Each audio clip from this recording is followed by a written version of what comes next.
get this on. All right, we are live. This is the Mushroom and Living Podcast. I'm here today with a great guest, good brother that I met. Hit him up on an email. I seen, he was doing all this motivation. I was seeing, he was, really getting out there as far as giving people steps to become better, to be more self-aware, to go after there and get it. And so I messaged him. He came through in sweat.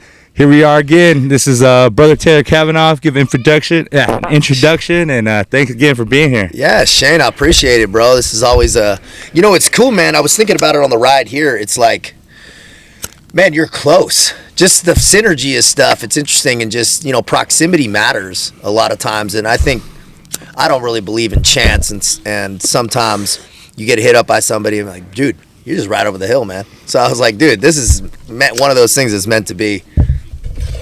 Heck yeah, bro. It's been a good sweat seeing you post the sweat and seeing how people take it and whatnot. Yeah. Thank you for that. I appreciate that. Appreciate you coming, and appreciate being honest too, because like I've seen, it's like what you said about that comment, don't live in the echo chamber, do better, don't be so caught up. Yeah, you saw that. Because it's like, one thing that I've learned is like, a lot of people aren't educated. They're uneducated amongst like native issues, native living, native style. So it's like, I really appreciate that, because for me, when I talk, I know some people, if they don't listen, they take it to offense. But basically what I'm trying to bring to the table is just let people know, like, if this government is what it is, it's like they have all the resources to make our lives better as far as like taking care of the land, the environment, but as we know, there's big oil, there's electricity, there's fracking, there's all these different things. So to me, that's all I'm stating at is with the people, is just so they can understand that, hey, if we didn't give in to these governments and other entities and corporations, there's a high possibility that our water, our air, our land, and even just how we communicate as people could be a little bit better, because it's like these corporations, they control a lot of the political movement, they control a lot of the senators, the politics, even the presidents, and that's where, that's all I'm saying, is that as America, if we're as prideful as we are and loving, I'll take that. Oh hell yeah. Yeah. Yeah, I didn't know if you're gonna smoke or not. I was like, shoot, man, I'm gonna roll fat wood. No, you're good. Yeah, bro. But yeah, when in Rome, bro. And okay, so we're gonna get into this podcast. For the listeners who don't know you or haven't seen you, just kind of start out with a little bit of your life and kind of what led you up into becoming into the military, because people don't know, you became Navy SEAL and you went into the Foreign Legion. So give us a little insight about kind of what led you up to becoming, in the Navy and enlisting into the Navy. Yeah, man. Shane, well, I do want to hit on that point you brought, because it's important, man, is this echo chamber thing is you have to be able to talk and think. It would be, I think it's completely incorrect to just be surrounded by people that think and talk and act exactly the same way as you. How are you going to learn anything new? Also, you don't have to agree with everything somebody said, and everything's still good, because you're still taking things from different angles. And so that shut off. People go, well, I don't agree with everything being said here, so I can't listen. And I heard a definition of intelligence, which was interesting. It was the ability to entertain and hear an idea and neither accept nor deny it. And I was like, damn, that's an interesting idea, just the kind of concept that I think people should all be cognizant of is, bro, just listen. You don't have to attach emotion to everything you hear. And also, how we're interpreting information might not always be correct, because we're coming from a super biased position, always, just by design. Right.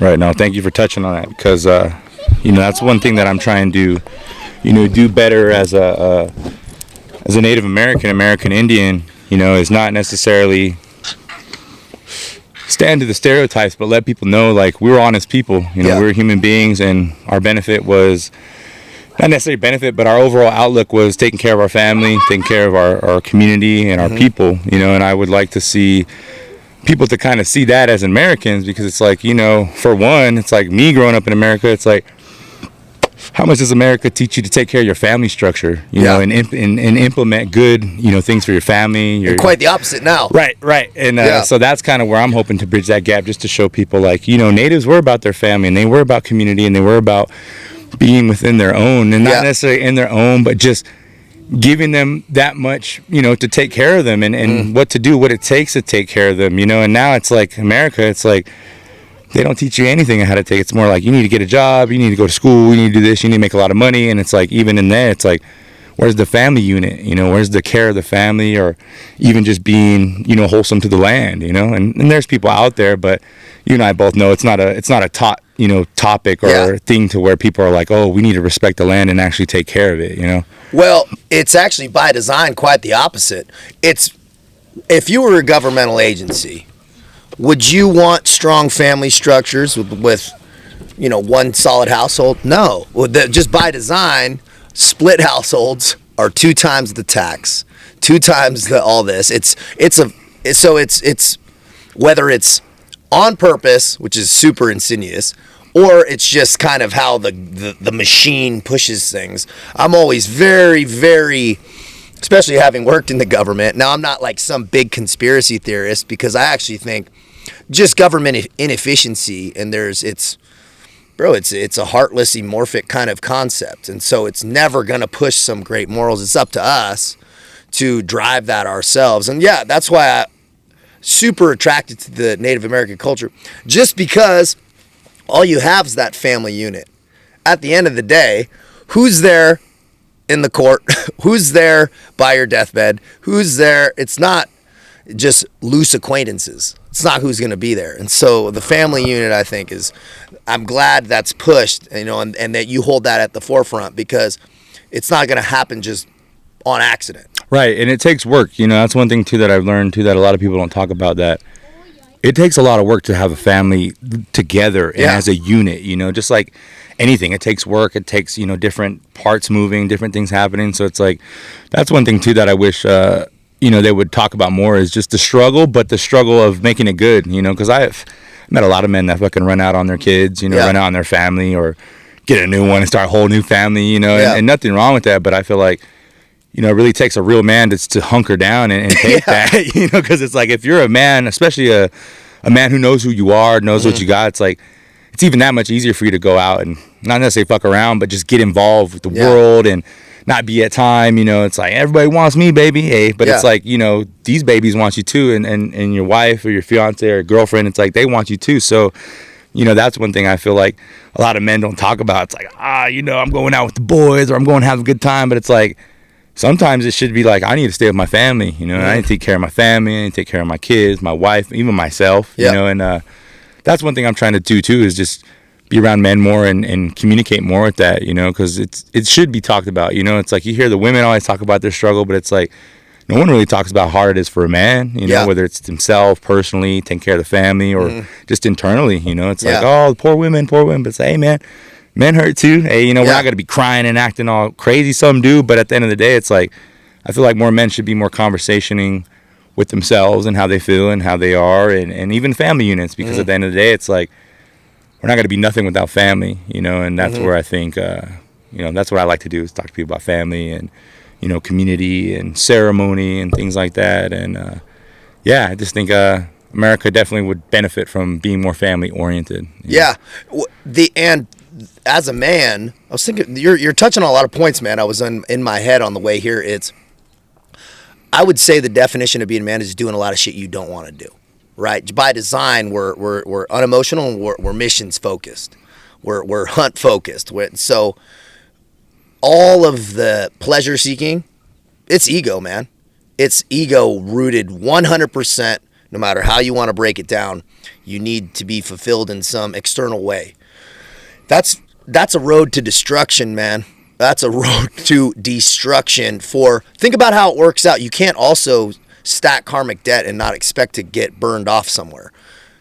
Every time you leave your family, it's not you got to be there 100% of the time, but every time you go and go against that authentic voice of God, go against that conscience, like negotiate, bro, you're stacking karmic debt, because you know a better way and you're not doing it. It's fucking hard, man.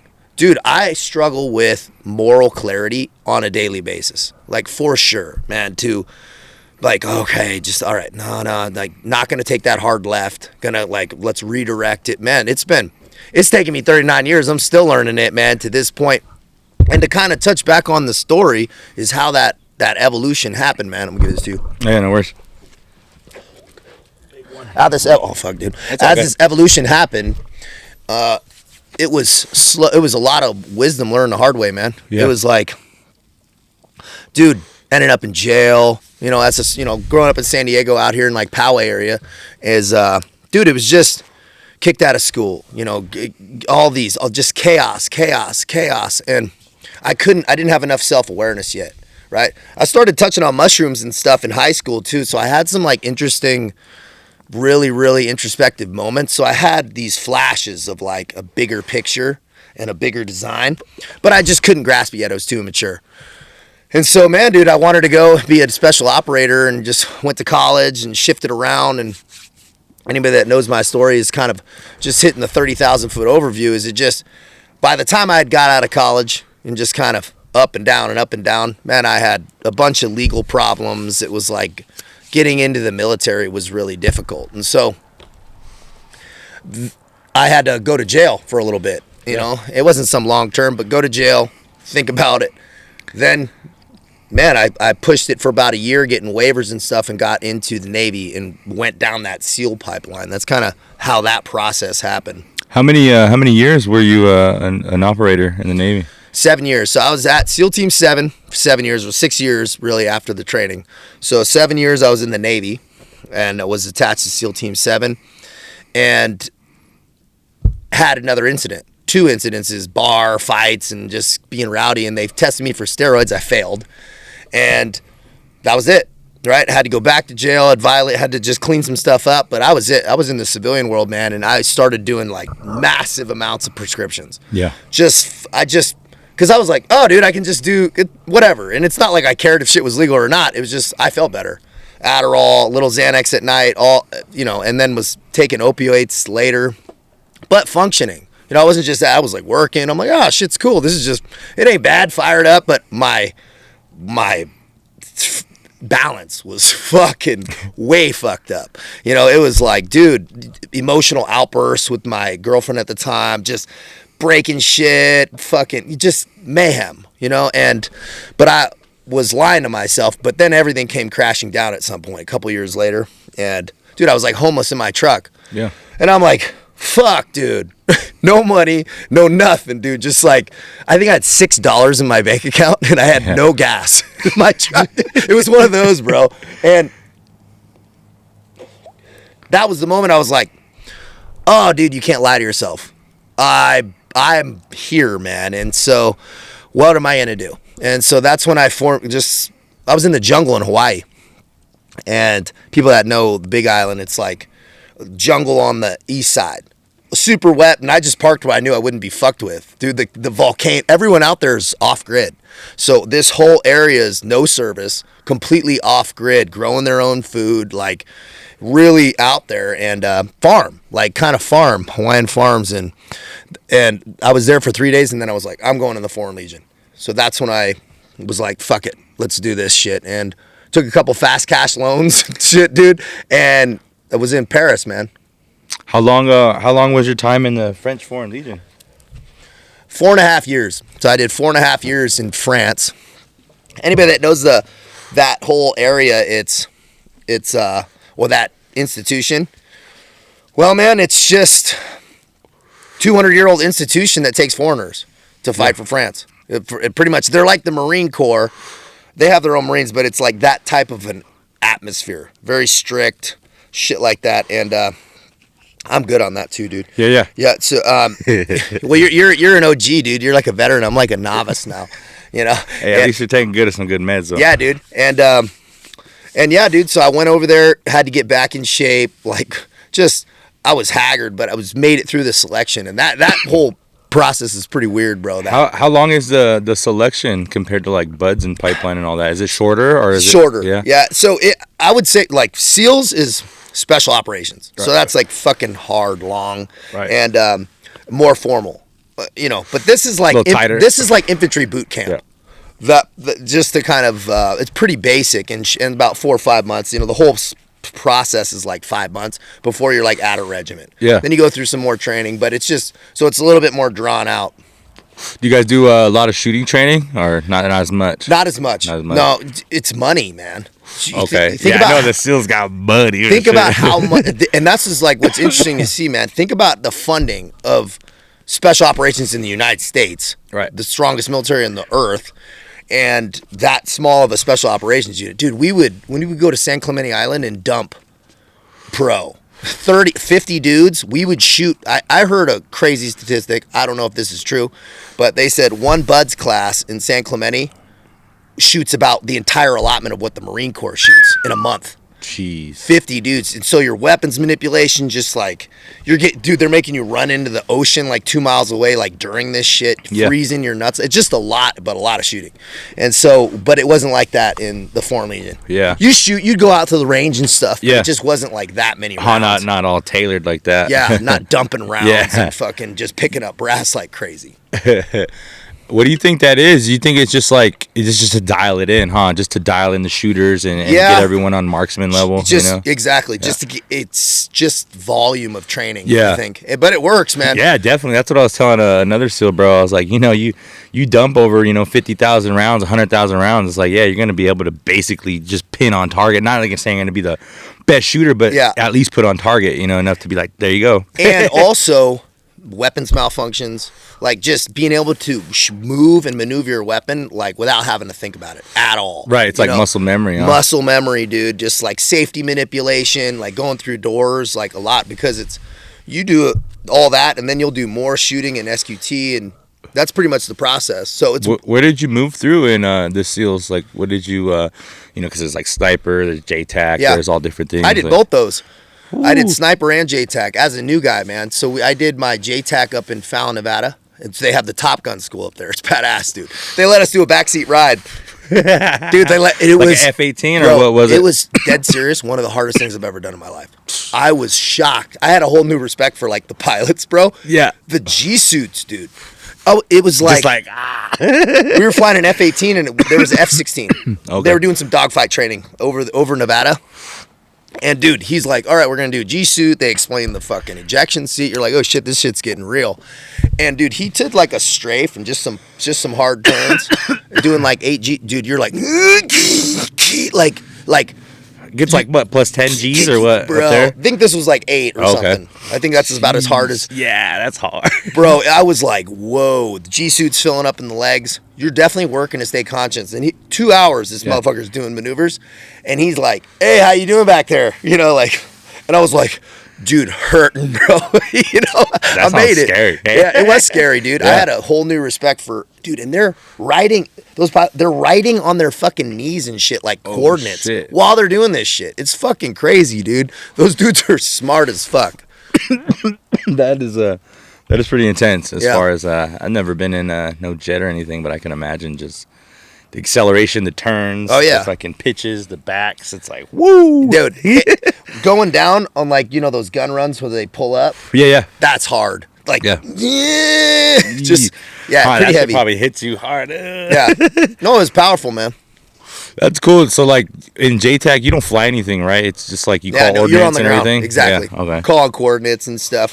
Okay. It's actually kind of a nerd job to do it good. Yeah. It's like you're like nerding out on maps and shit like that. It's like not as. It's a pain in the dick. Yeah. It's a pain because you're focused on it. You can't pilots are talking, they're yapping, and there's like 9 different aircraft in a stack sometimes. Yeah. All the way up from helos to like Preds, dude. And you're talking to all these motherfuckers, but you got to be aware of like where they're dropping and shit. Yeah. That's like super high end. Like, I haven't done some crazy shit like that in like real life, but training, it's still, but like some dudes were doing it in Afghanistan. That was like some cool shit. Yeah. I can imagine. That's definitely probably a big responsibility too, because it's like you're being able to talk to the air assets and everything, and dude, be able to call in things. There's JTAC sitting in Leavenworth, bro, for real. Dang, dude, like for mistakes, right? Shit's heavy, man. What was probably your most fun time in JTAC or sniper school? You know, when training for either or, what did you Sniper's think? better. Sniper. That was fun, dude. Heck yeah. What was your best time in there? Like, what did you enjoy the most about it? Stalking. Stalking's cool. I liked shit where I had to solve problems by myself. Yeah. Yeah. I just, because you're not getting fucked with. You're either gonna pass or you're gonna fail. So it's like I like the pace of that. Yeah. Personally. Okay. Yeah. Do they do that out here in California, or do they we go did it in somewhere else? Atterbury, Indiana. Okay. Yeah. Okay. Dude, so forest in the summer. Yeah. Dudes do it in the winter too, but it's like it was hot, but it was like wooded to kind of give you like a landscape. Some was like plains, and they'd mix in some fields. You do like 8 different stocks, and that shit's cool, man. Getting your ghillie suit like kind of rigged up. Yeah. Do you make it yourself? Like, do you customize it yourself? Yeah, absolutely. So they have they give you like a base set, and it's really just a frame with some, you know, some little fringes on it, and then you'll take your rubber bands and your, you know, extension cords and just cut the branches and make it dirty kind of how you want. That sounds awesome. How long is that? Is that like a couple months or weeks? Yeah, a couple months. Okay. 2-3 months. About like 2.5. I think ours was 2.5, something like that. And we did like a picture taking reconnaissance kind of a course before that. That's awesome. Yeah. I have a bro, my bro was telling you about, who does sniper too, and that's what he was saying. That was the funnest time he had was when they do the stalking and everything. Dude, it was good, dude. And you know, you got it's fun, but you know, dude, you can't fuck that up. Yeah. You're going home, you know. So it's like you can have like a little fun, but you're still like shit, dude. You know, if I mess this up wrong or get too close, it's a interesting thing because they walk around and they try to poke you with like a piece of wood, and the guy tries to talk him on. It's kind of a cool thing. You're like, oh, he's like, all right, cool. Heck yeah. What about jumps? Have you done any crazy jumps or anything like that? Yeah, not a ton. There's a lot of guys who've done a lot more, but you know, I'm like about 100 probably, something like that. And nighttime and some other jumps. That's a trippy experience. That's not something I would do for fun though. I don't think. What's your highest jump? Like 13,000 probably. We had like oxygen jump. Yeah. So just at that limit. We do that out of Otay. They had a contract out there with a company from Otay. It's pretty sick. Skydive San Diego. It was cool, man. Dang. When you come out, how is it? Is it like all just pitch black, or do you see any like little night things? Night jumps are weird, bro, because you're jumping out, it's black. So all you're going off of is altimeter. Is it like glowing or something? Yeah, or it's glowing. Okay. Yeah, it's glowing, and so you're kind of like, all right, and bro, you gotta get flat because you're carrying shit too. So it's fucking like you're not jumping slick necessarily. You got a gun. You're not balanced, and so dude, you got to get stable because you can't pull. Yeah. Dude, you gotta they progress you in a good way though. Yeah. They have like some of the Red Bull jump guys, civilians. Yeah. It was civilian contractors for the most part. And the crazy motherfuckers, right? Yeah. And they're very comfortable in the air, and they'll jump out with you and start doing jumps and like have you doing backflips and like getting very comfortable slick. Backflips. Yeah, that was part of the test. That was one of the tests. They're like front flip, back flip, and they're dropping with you with cameras on. It was a trip, dude. Yeah. Yeah. Looking back on it, it's like a lot of logistics and shit going on to like bring you up to that some level of competency in the air. Yeah, I've always wondered because I have another bro. He's a SEAL as well. He was telling me that was probably some of the like craziest stuff doing. You know, jumping, especially going over like 20,000 feet and then being in the air for like minutes on end. You know, and just being like free falling and not seeing anything until you actually break into the city line and then start to see little like lights and stuff. And he's like, for the moment though, like you're saying, it's just black. And it's like, man, and I'm like, whoa, that is heavy. Pretty heavy, yes. Yeah, it is heavy. I want to skydive, but then again, I'm like, I don't think I ever am. Well, dude, it's I'm dead serious. I would not do it for fun, dude. I got homies that have died from skydiving and shit. You know, so it's like, it's an intense experience. You're no shit falling, and you can only, dude. You better hope your chutes are good. Heck yeah. You know? I would I'd probably pass because I don't think I can skydive. Hey. Yeah. I'm telling you, bro, you're good on the ground and so am I, man. Yeah, so like, getting out of the teams and the Legion and whatnot and coming into civilian life, what do you think your best traits from both sides of the military that you've taken in to help your life, improve? That's a good question. Damn, dude, that's a really good question. Perspective, and like patience. I would say just like the two things, just like trusting in the process of things, and also just being kind of organized in some capacities, right? And just the timelines and shit's helpful. And yeah, I would say the perspective it gave me and the appreciation for just life, and things are intense, and they're heavy. This is an intense experience that we're all having, and it's like it should be like kind of seen as such. And so I think that's what helped me with the military. It strips a lot of things down, man. It strips a lot of like other different distractions because you're forced into this like self-reflective state, at least some periods, right? Yeah. Barracks and just deployments and just a lot of like burning time. A lot of it's boring shit, right? Yeah. It's out at night, standing around, fucking, it's so you're just like, slow. And so I think that gives you a good level of like perspective on things. Yeah, definitely.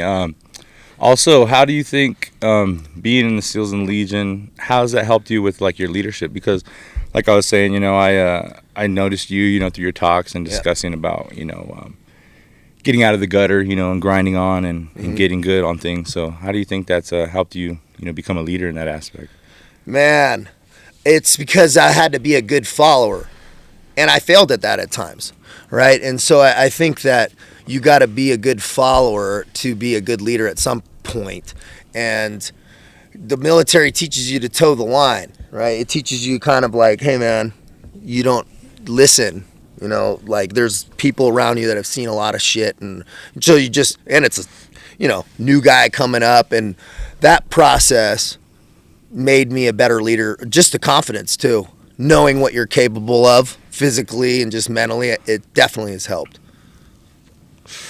Definitely. And what do you think attributes the most to your success at the moment? My daily habits are smooth, I would definitely say. And what I find important is very simplified. Yeah. For the most part. Like I don't spend a lot of I'm like purpose, my mission, all about having that kind of mission of focus, helping people and staying on my battle rhythm, and good moral choices and diligence and consistency and emotional control, right? I would say all those things, man, is kind of the process now. Right. Heck yeah. For someone who's like looking to maybe start, something, whether it's like a channel or any type of following, what do you think is like a minimum investment in yourself, like cash-wise or something, to help get a platform started for somebody? Dude, that's a good specific question. Man, you don't need much, man. You really just need a phone and some heart. Really. If you just want to start recording and you have something to say or a perspective that needs to be shared, you think will help people, I would say that's really all you need, man. Heck yeah. And a computer. Hey. So maybe $2,000. You need a computer maybe, and you can do it from a phone, I guess. Heck yeah. Well, considering that this is the Mushroom and Living podcast, if you have a story, do you happen to have any mushroom stories you'd possibly share or something? Yeah, dude. All right. Yeah. My first, not first time, but kind of the first season of my life that I had touched on psychedelics was mushrooms in high school. And so, man, I found the best place for me is the beach. Yeah. In the sun. I like in the beach in the sun was a trip, dude. Because it would be like rainbow shooting out of your feet, like just we were, talking about the rhythm of nature with one of my best friends who's passed away now, Tyler Wayman, good dude, but just a very, I would say,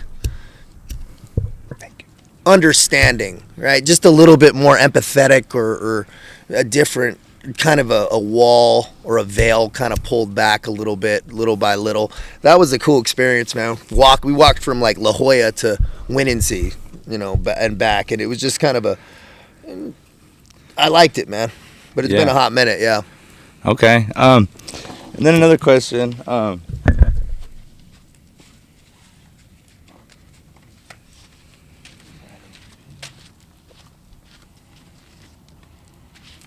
Dude, that thing's sick, bro. Yeah, I'll tell you a story about it after this. Yeah. Also, so what was your upbringing around, like God, for instance, like possibly like your religion and just your view on God as you? Dude, I would say technically my parents are like Christian Catholic, like in the technical sense. But my mom also brought me to like Buddhist things and different Guru Mai and some Indian gurus and things. And so I had a pretty open experience, and they would meditate and things like that, paired with the Christian kind of belief. And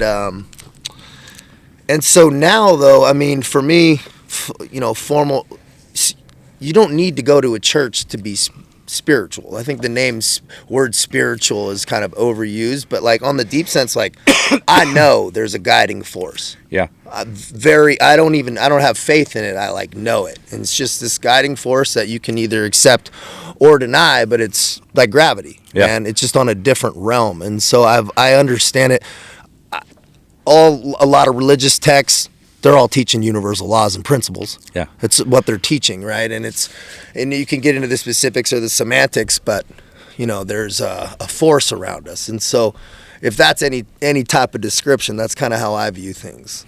Heck yeah, that's awesome. Same here. Like I see Creator as a whole, as a one being, that comes through us all, because I grew up, like you said, Catholic and Christian. So when I lived with my mother, I went to like catechism, did my like first Holy Communion and all that, and did confession and just did the whole thing. Try to be good with the Catholic side of the church up there, and then I ended up moving with my father, and then they enrolled me in a Christian school, like an all Christian school, private school, and so I go there, and then I start to get involved with like the church and the message of Jesus, and you need to get saved and whatnot, and started to really follow it and try to get into it. But then I became like very sad because I was like, man, like I'm doing everything they're telling me. I'm reading this Bible. I'm asking Jesus Christ to be my Lord and Savior. I'm doing all these things, and I'm like, man, So I ended up talking to some teachers, and I'm like, man, I don't feel good. Like, so I'm crying to them, and they start showing me some like Bible verses, and they start talking to me about God and different stories, and still feel the same, but I'm going along with it because it makes me feel good to just be communicating with them and them kind of looking out to me, not feeling, that connection with God or Jesus, whatever it may be. And so then I kind of like grew up a little bit, and then I moved out of the Christian school, and I kind of got a little mad because, I followed the ways, I did everything, and I didn't necessarily feel what they were preaching. So I ended up going along, and that's when I kind of get involved with, the native people. Like I said, I'm from here, the Palemoquitchin people of the West, La Jolla Indian Reservation, the Seño people, but also my father's from Mongabad Mission Indians, which is up there, and like I said, they're a casino tribe, whatnot, and so that's kind of all I knew. I just knew that, I honestly just knew we were going to get paid, because it's like we're $1 billion tribe, and it's like, that's everything like everyone talks about. It's like, oh, you're going to get your money, you can do what you want. So that's all I look forward to. But then I got involved with some like native movement, and these brothers and sisters up in Arizona, they were fighting Rio Tinto and like BH Billiton and all that, but they're trying to get the second largest copper mine in America, and it's their sacred site and whatnot. But getting involved in that, that took me all over America, fucking fighting different sites, teaming up with different natives, meeting different natives, and meeting certain senators, different people, politics, getting involved with like Keystone Pipeline, getting involved with like Standing Rock and all that, dealing with like fucking Tiger Swan and all them, tier 1 contractors and fucking operators, fucking honing us down, pinning us in with all their fucking intel and their their devices. And it was pretty crazy to kind of like see you know, what they'll do, just like, you know, they'll send, you know, military to oil rigs, to pipelines, to they'll put them all over, you know, and so it's crazy to see that firsthand, you know, see them, you know, do what they do, whether it was, you know, I tell people, like, you ever get hit with one of those fucking, they had these sonic cannons, they're little big squares, and they fucking shoot them, and they fucking shoot your ears out, you know, and then they fucking, they're a water cannon, everyone, fucking cold ass hose, fucking negative 10, bro, fucking North Dakota, fucking fuck, bro, fucking hitting us, fucking heavy. 40 mils, fucking smoke, concussions, fucking blew some girl's fucking arm off right here with the 40 mil concuss, and it was crazy, bro. That's and heavy, it's like, dude.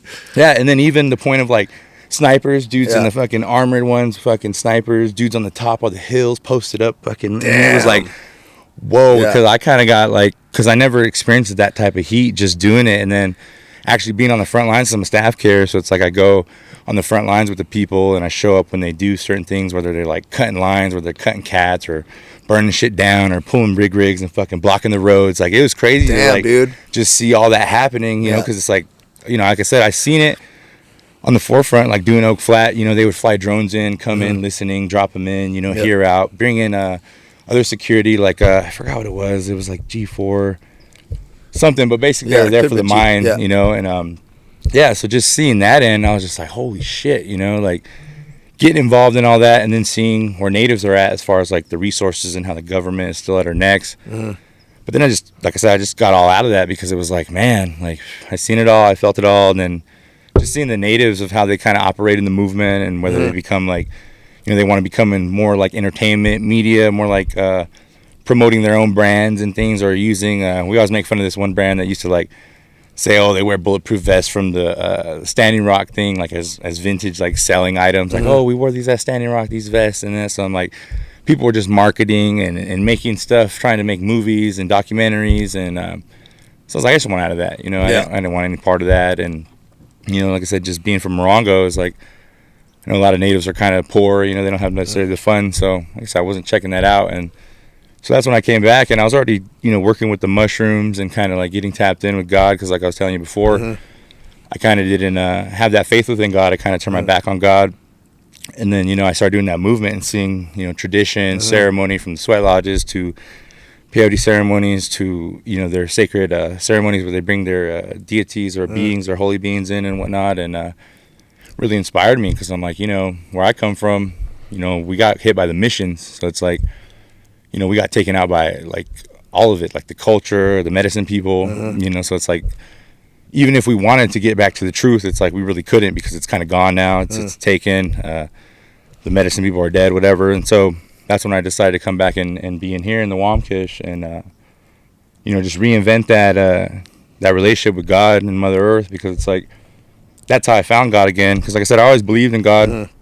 You know, I always knew God was here. I always knew God was real. But it's like how I'm hanging out with you right now, I didn't have that sense of like, oh, okay, this is happening. So, you know, when I did the mushrooms, and I actually prayed with God and communicated to God on the level of like just being honest, you know, because I tell people, if you read any story in the Bible, you know, it's like chances are, you know, dude hit their head, they fasted, you know, they possibly on some different medicine too themselves, who knows, but they went to a different place, you know, to see God and to feel God, and then brought that back to the people. So in my mind, that was for me like getting my calling of awakening and being like, okay, you know, God is everything that is there and more, you know, it's way beyond. I always tell people, like, no human can actually fathom God as a whole, you know, because it's just so much, you know, but at the end of the day, it was good to feel that, and that's what drove me back. You know, I came back, I met the medicine people here, and so they used to do like, in the Wamkish, they used to have Jatura. It's like a different medicine, and it's a strong medicine, you know, makes people kind of lose it a little bit, hallucinate hard, but so then that's when I came back and brought the mushrooms, and I seen like on the petroglyphs and stuff, like I think I showed you that picture, you know, all the mushrooms were on there, and I started talking to some people, and they communicate of how, you know, our people did them. And then so just redoing that and continually coming in here to pray, it's like, you know, that faith with God has been restored and been able to see God on a broader spectrum, you know, and so that's what I, you know, love. And thank you for sharing your experience. I just sharing a little bit with yours about my experience with God, because I used to not be a believer, you know, I used to, you know, try to go through things, but now it's like, you know, I see God as a whole, and I see that we're all his children, you know, and it's all time for us to kind of come together and make things happen, because it's like God didn't put us all here to fight and cause problems and create wars and destroy, people like my children, your children, because you've seen it too. There's innocent people that go down all the time, but it's like, if things were taken care of, properly, I think with God, I think we would, move to a better, not saying it's all going to stop, but I think there'd be steps to moving better and becoming better as people, people of God, people of the land, people of creation. And it's inspired me, because I met so many people doing that, including yourself, just through the sweat and, all different walks of people. And it's just shown to me that we can all coexist, and be here in a good way and enjoy each other and be able to enjoy the company of, whatever we got to say in a good way. And that's what's kind up, of dude. what I appreciate you for being here too tonight, and good conversations. So that's a little bit on that. And then, how's it being a dad? Because you're a new dad now. Dude. How's that? Man, it's powerful, man, especially to see like a kind of a reflection of yourself, and it's like, and then the game's up now, bro, right? It's like you have if you're any type of dude, you have another level of responsibility that you need to incorporate in your decision-making process. It's powerful, man. And so, dude, I'm always up for the challenge, man. So luckily I got a really amazing, beautiful fiance who crushes it on that front. So doing it alone would be almost so hard, bro. I couldn't do it alone. 1,000%.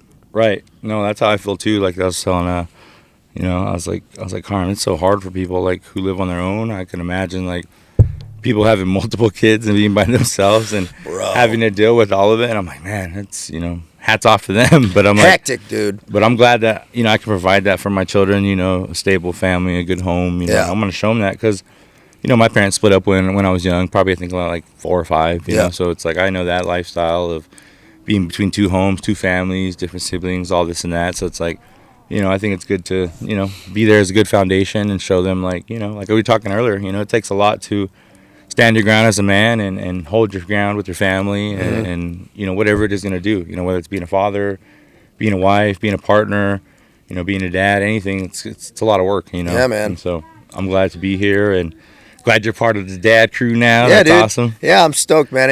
You shift gears. It's I like it, man. It's and it's just there's gonna be hard moments but it's powerful, man. I'm only about living a powerful life, and so it just makes things have more impact. Yeah, 1,000%. So I'm like, I love that part of it, man.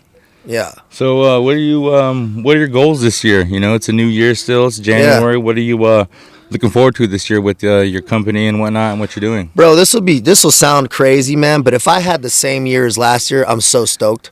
Right, know what I mean? Like I had, just because I felt like the impact was good and consistent. Just being able to, like, with new clients on board, just the flow was good. And it went pretty smooth, and we got to help a lot of people, man. And so got to talk to a lot of people, man. Dude, I'm speaking to people like 7 hours a day on scheduled calls and different things. Like some I've been working with consistently for like a year.